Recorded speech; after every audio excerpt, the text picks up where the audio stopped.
10, 9, 8, 7, 6, 5, 4, 3, 2, 1, 0. Ignition, liftoff. Semper Fi, aim high. Go Falcon, go Dragon.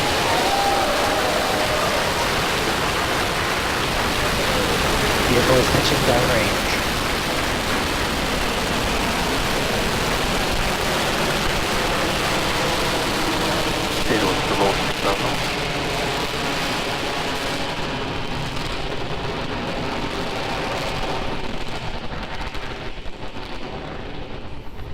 T plus 30 seconds. Falcon 9 with the Crew Dragon capsule is heading east from pad 39A. Everything looking good right now. As we get ready for max dynamic pressure, we are now throttling down the first stage engines on the Falcon 9. Power and telemetry nominal. Everything continues to look good. We're approaching the period of maximum dynamic pressure. Vehicle is supersonic and passing through maximum dynamic pressure. You've heard we're supersonic, we're through max Q. We're getting ready now to throttle the engines back up on the first stage. Stage 1, throttle up. There's the call out. Okay, the major activity coming up in just over 10 seconds. Shutdown and Dragon escape from the Falcon 9.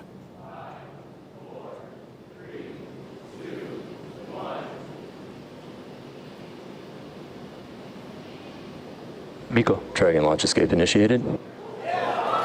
Dragon's away. And you can hear some really loud cheering in the room. Okay, you just saw a bright flash there. It looks like that may be Falcon 9 breaking up. We've got some loud cheers here in Hawthorne. The folks that just watched live the Dragon separate. The next milestone we have coming up at 2 minutes, 25 seconds, we're expecting to see the trunk jettison. So that claw that connects the trunk to the capsule is going to separate, allowing Dragon to separate from the trunk. That's coming up in 15 seconds. And we do have the report. Loss of telemetry from Falcon 9, first stage.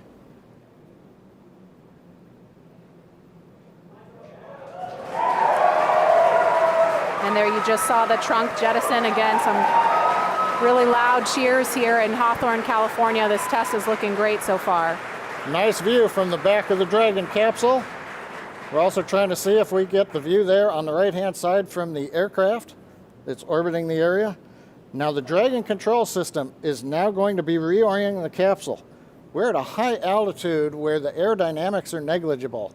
So we're going to use the small Draco thrusters on the Dragon capsule to reorient it. That gets it in a position with a heat shield down to re-enter the Earth's atmosphere, and then later to deploy the drogue parachutes.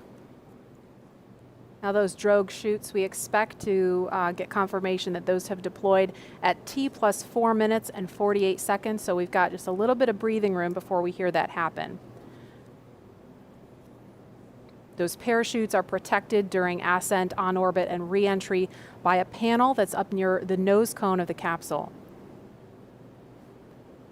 So we're going to jettison the panel, then the mortars will fire to deploy those 2 drogue chutes. Again, that's coming up in just over a minute at T plus 4 minutes and 48 seconds.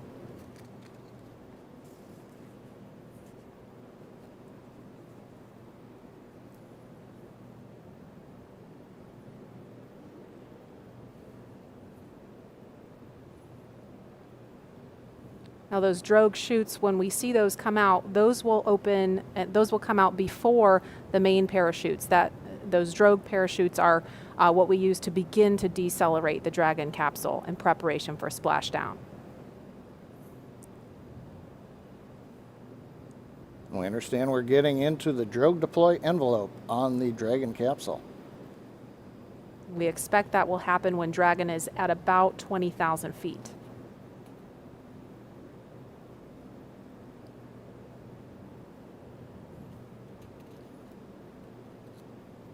About 15 seconds to drogue chute deploy.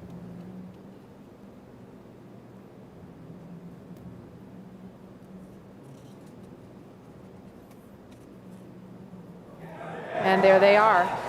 Drogue chutes are out. Again, some major cheering going on here as every stage of this test unfolds. Now we're going to be getting ready for the main chutes to deploy. Now, main chutes will be coming up fairly quickly. There are 4 main parachutes. These are the newest Mark III parachutes. They're each 116 feet in diameter. We deploy them about 2 kilometers above sea level, 6,500 feet above the Atlantic Ocean. We're getting good views from the Dragon and the airplane, showing the 2 drogue chutes. Now we're just waiting for the main parachutes to be deployed very shortly.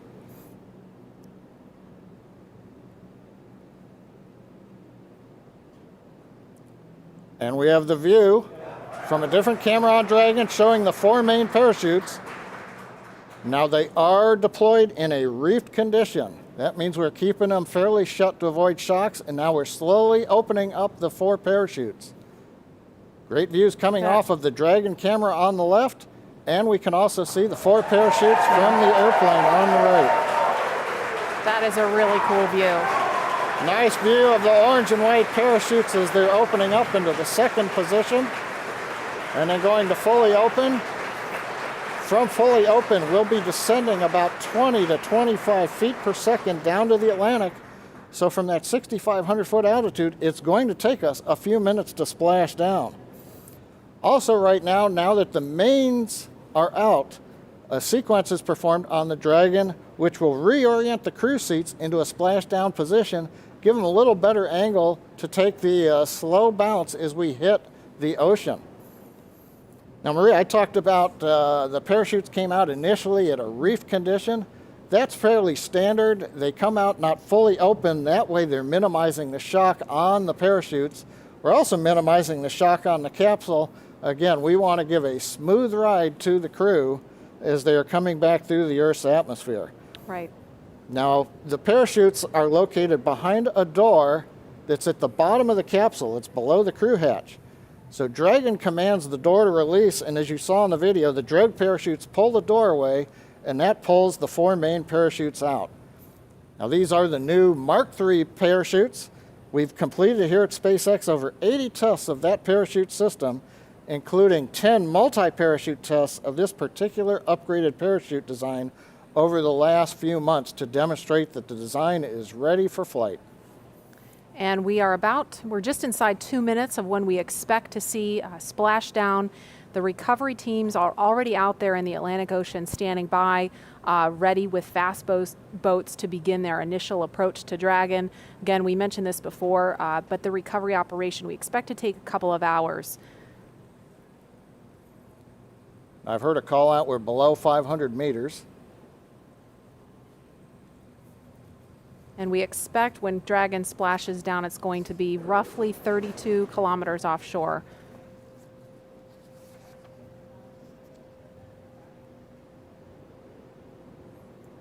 Again, we're looking at a live view. So far, all things have appeared to go nominal for this test. All things looking great so far. We saw the 4 main parachutes deploy. You're looking at them now, fully open. And we are coming up on about a minute until splashdown.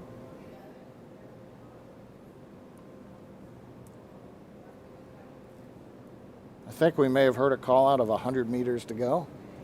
Yeah, I just heard that too. Yep.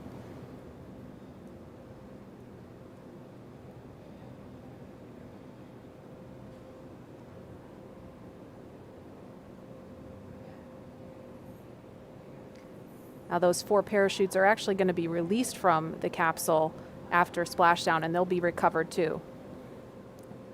And we are down. Down a little bit early, in fact. And there you can see the recovery boat beginning to approach instantly. I'm going to try to talk a little bit louder so you can hear me over the folks here. This has been a really exciting thing to see because we had the weather. We weren't really sure if the weather was going to cooperate. We were trying to weigh, is it favorable for launch, but also is it favorable for recovery, because they really have to watch the height of those waves in order to do this operation. That fast boat is just off screen now, but there's 4 fast boats out there in the area to begin, again, that initial approach to Dragon. The recovery operation from here takes about 2 hours, but all in all, this looked like a really great test. Yeah, a lot of fun watching the Dragon come down. We had great views from the onboard camera in particular. Now I think this camera is from our GO Searcher recovery ship, which is also the tender for the fast boats. You saw one of them headed out there. And you can also see it looks still a little choppy, so you understand we were kind of on the edge of the weather conditions out in the splashdown area. But they assessed the boat data, the buoy data, looked at the forecast and said we were go. And while we took 2.5 hours to get here, we finally got here and it was great. And that's the summary for today. It looks like right now a great test. Visually, everything happened. Falcon 9, you saw the liftoff. We had kind of a long view from the camera. Dragon did shut down the 9 Merlin 1D engines and separate. We did see the flash as the Falcon 9 came apart, as predicted. No surprise there. Dragon, we saw a great view as it got to apogee. It deployed the trunk, separating it, reoriented. Then the drogue chutes came out, the main chutes came out, and then we just waited for that nice soft splashdown in the Atlantic Ocean. And we saw, and it looks like we just lost the view from out there on the ship, but you couldn't really see much from that particular angle. Again, that recovery operation is going to take a couple of hours, so we're not going to stay on the air for the duration of that. But we are going to be back for a news conference coming up at 11:30 Eastern time this morning. That would be, let me do the math real quick, 8:30 Pacific time. We're going to hear from NASA and SpaceX leaders about their initial thoughts on this test that you just saw. Of course, everything looked fantastic, but there's going to be a lot of data to dig into. They're going to also collect those parachutes, get a lot of data from that, and then see what the next steps are on the path to Demo 2, when, of course, we're going to be launching NASA astronauts Bob Behnken and Doug Hurley. So stay tuned for that news conference. It will be carried live on NASA TV. If you're watching on the web, just tune to nasa.gov/live so you can see that coverage. Again, that's 8:30 Pacific time, 11:30 Eastern. Thanks so much for joining us for this morning's test.